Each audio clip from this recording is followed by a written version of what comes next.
పట్టణంలోని area government hospital ఆర్మూరుది.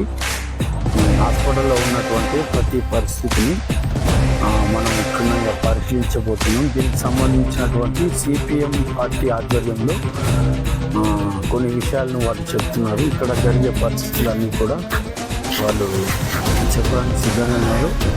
చూద్దాం వాళ్ళు ఏ విషయంలో చెప్తున్నారు, ఏ విషయంలో హాస్పిటల్ విషయంలో ఏమేమి సౌలభ్యం ఎంతమంది క్యాడర్ ఉన్నదన్నది కూడా చెప్పడానికి సిద్ధంగా ఉన్నారు.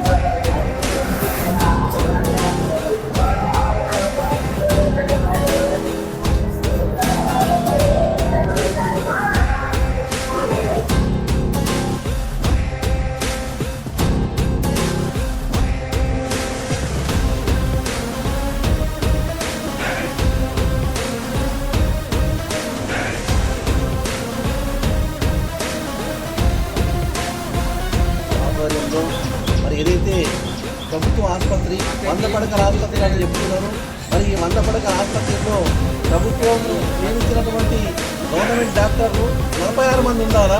46 మందికి కనీసం 3 మంది ఉన్నారు ఇక్కడ. మరి డిప్యుటేషన్ మీద 15 మంది ఉన్నారు. ఈ 15 మంది కూడా మరి సరైనటువంటి టైం కూడా రావడం లేదు. ఇలా సీజనల్ వ్యాధులు తయారవుతున్నాయి. మరి వర్షాకాలం స్టార్ట్ అయింది, సీజనల్ వ్యాధులు వస్తున్నాయి. మరి ఇలా ఇక్కడ డాక్టర్ కరెక్ట్ లేకపోవడం వలన మరి రకరకాల బాధలు ఏర్పడుతున్నాయి. మరి ఇక్కడ ఉన్నటువంటి స్టాఫ్ నర్సులు ఇంకా ఎక్కువ పెంచాల్సిన అవసరము ప్రభుత్వం మీద ఉన్నది. ఇలా రాష్ట్ర ప్రభుత్వం ఏం చెప్తుందంటే రాష్ట్రం వెలిగిపోతుందని చెప్తుంది, కానీ రాష్ట్రం వెలుగుతలేదు. మరి పూర్తిగా దివాళా తీసినటువంటి ఆర్మూరు ప్రభుత్వ ఆసుపత్రి ఈ రకంగా తయారైంది. డయాలిసిస్ సెంటర్ ఉన్నది, కానీ అది ఇంకా పూర్తి స్థాయిలో నడుస్తలేదు. స్కానింగ్ సెంటర్ లేదు, అట్లే మరి ఎక్స్రే మిషన్ ఉంటలేదు. మరి ఏదైతే డెలివరీ అయితే పిల్లలకు మరి దినాలు నిండకుండా ఉంటే ఆ పిల్లలకు ఉన్నటువంటి కూడా మిషనరీస్ మాత్రము ఎంపీ లేవు. తక్షణమే ఎమ్మెల్యే గారు కానీ ఇక్కడ ఉన్నటువంటి కాంగ్రెస్ ప్రభుత్వ నాయకులు కానీ మరి కొన్ని నియమ నిబంధనలతో వస్తువులను తీసుకెళ్ళడానికి రాష్ట్ర ప్రభుత్వానికి ఒక లేఖ రాసి మరి ప్రజలందరికీ మేలు చేకూర్చే విధంగా చేపట్టాలని సిపిఎం పార్టీగా డిమాండ్ చేస్తున్నాము. ఒకవేళ మీరు ఇవన్నీ చేయకపోతే రానున్న కాలంలో మరి ప్రజలందరూ మమేకం చేసి మరి పోరాటానికి సిద్ధంగా కావాల్సినటువంటి అవసరం ఎంత ఉందని నేను సిపిఎం పార్టీ ఆధ్వర్యంలో ఇక్కడ ఉన్నటువంటి ఆర్మూరు ఏరియా ఆసుపత్రిని సందర్శించడం జరిగింది. ముఖ్యంగా ఈ చుట్టుపక్కల ఉన్నటువంటి మండలాల్లో మొత్తం కూడా ఈ హాస్పిటలే ప్రధానమైనటువంటిది.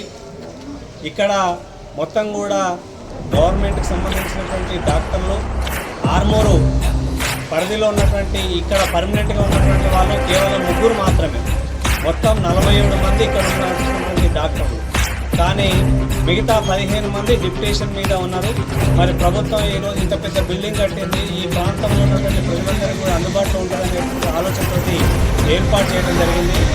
ఎక్స్రే సెంటర్ లేదు, అట్లాగే స్కానింగ్ మిషన్స్ ఉన్నాయి, కానీ మరి రేడియాలజిస్ట్ లేరు. వీటిని వెంటనే ప్రభుత్వం భర్తీ చేయాలని చెప్పేసి సిపిఎం పార్టీ డిమాండ్ చేస్తాము. అదే మాదిరిగా మన ఆర్మూరు ఎమ్మెల్యే కూడా రూపాయికే వైద్యం అని చెప్పేసి ఎన్నికలకు ముందు వాగ్దానం చేశారు. మేము ఎమ్మెల్యే గారికి కూడా రిక్వెస్ట్ ఏంటంటే ఈరోజు ఈ ప్రభుత్వ హాస్పిటల్లో ఇక్కడ ఉన్నటువంటి స్టాఫ్ పెంచాల్సినటువంటి ప్రయత్నం ఎమ్మెల్యే గారు చేయాలి.